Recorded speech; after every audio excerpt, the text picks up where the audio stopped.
Hello, this is Dr. Grande. Today the question is, how well does EMDR work? EMDR stands for Eye Movement Desensitization and Reprocessing, and it's a therapeutic modality, a type of talk therapy, that's used sometimes to treat post-traumatic stress disorder. EMDR has two main components. There's an imaginal exposure component, which is similar to the imaginal exposure component we see in cognitive behavioral therapy, CBT, and there's an eye movement component. And I think it's this eye movement component that oftentimes draws some level of skepticism. We know imaginal exposure works pretty well because we've seen that in CBT for many years, and there's a lot of evidence that supports that.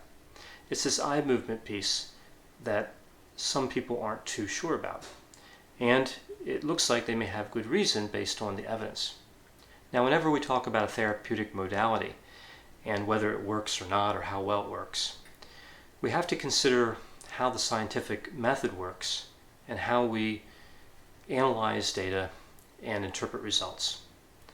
There is evidence available that we could view as supporting EMDR and evidence available that we could view as not supporting that EMDR works. There are multiple interpretations of this evidence. My interpretation of the evidence is just my opinion, and although there are others that share my interpretation, there are still others that of course don't.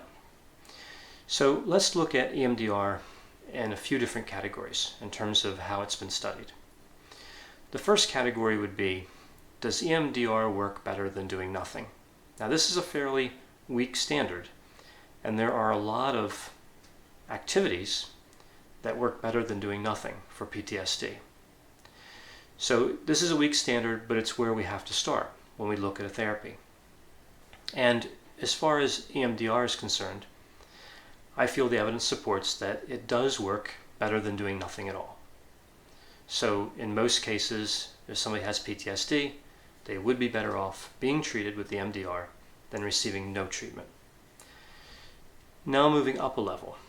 When we consider the next level for a comparison with the EMDR, we're talking about comparing it to person-centered therapy, also referred to as supportive listening.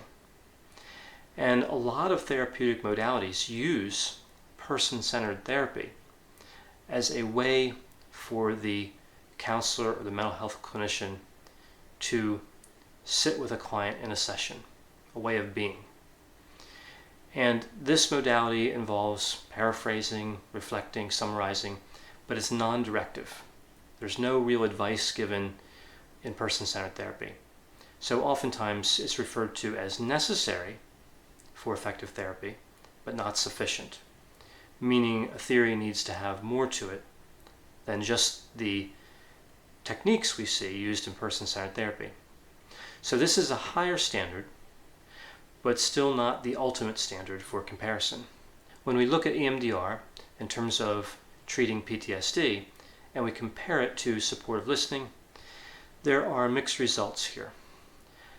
Interpreting the evidence in a way that I feel is reasonable, I believe it's logical to say that in most cases you can make a strong argument that EMDR works a little bit better than just supportive listening, although there is quite a bit of evidence to suggest they work at about the same level of effectiveness. Now moving up to the next level in terms of comparison, we would compare EMDR to cognitive behavioral therapy. Cognitive behavioral therapy has been around quite a while. There's a lot of evidence that supports it works relatively well when treating PTSD. So when we look at these studies, the evidence supports in many cases that EMDR works as well, although there are a number of studies that show that EMDR does not work as well as CBT. So here, we're really not sure. You could make a good case that EMDR works better than doing nothing. You could make a good case that EMDR works better than supportive listening in many cases. But when it comes to comparing it to cognitive behavioral therapy, it's not as clear. You could make an argument that it works as well, and if we were to accept that argument, we could move on to the next comparison. The next comparison really deals with imaginal exposure, which again is a component of CBT, and comparing imaginal exposure to imaginal exposure with the eye movement piece that we see in EMDR. So studies have been done where the imaginal exposure piece, that technique was used, and it was compared against EMDR, where you have the imaginal exposure and the eye movement. And the evidence here supports that there is no difference between the effectiveness of imaginal exposure and imaginal exposure plus eye movement, or EMDR.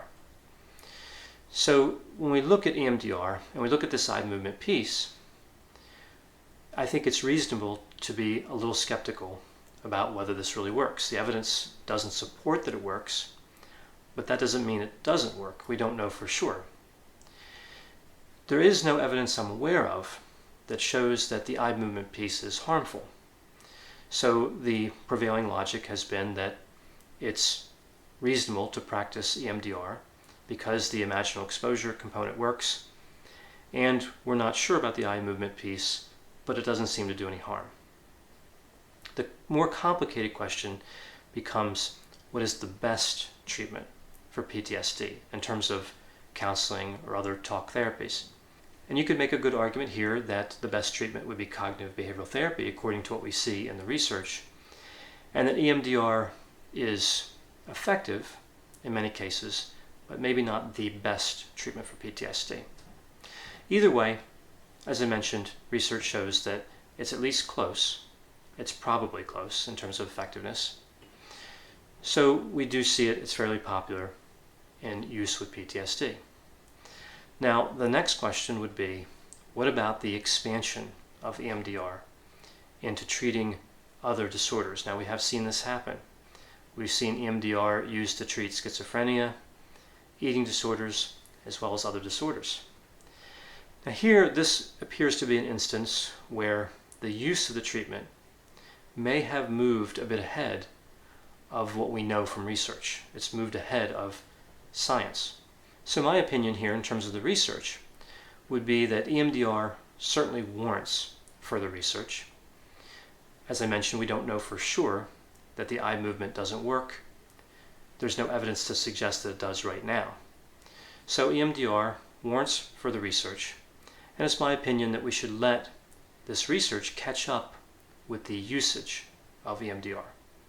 That is, not to expand our usage of EMDR into other areas without knowing that it works, or without having evidence that supports that it works, at least a reasonable amount of evidence. Now again, I recognize that when discussing the effectiveness of a therapy, any therapy, or really discussing anything that science studies, there's going to be different opinions. I certainly welcome those other opinions. Again, this is just my opinion in terms of where we are in treating PTSD and what may make sense in terms of moving forward to deliver the best treatment. I hope you found this description of EMDR and the research on EMDR to be interesting. Thanks for watching.